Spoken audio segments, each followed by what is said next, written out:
আমি 3:30 বজাত এটা আমাৰ ৰেঞ্জ অফিচাৰৰ ওপৰত খবৰ আহিল। তাৰপিছত আমাক ফোন কৰিলে, উঠা সাপ এটা ওলাইছে মানুহৰ ঘৰত। তাৰপিছত আমি গোটেই টীম গ'লোঁ।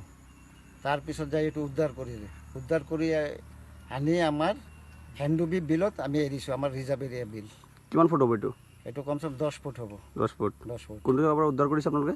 এই ঠিকাদাৰ বস্তি ৰেলগেট আছে তাতে, মানুহৰ ঘৰত। কি চাব এইটো? অজগৰ সাপ। ৰিজাৰ্ভত এৰি দিলে এতিয়া? ৰিজাৰ্ভত এৰি দিলোঁ। ঠিক আছে।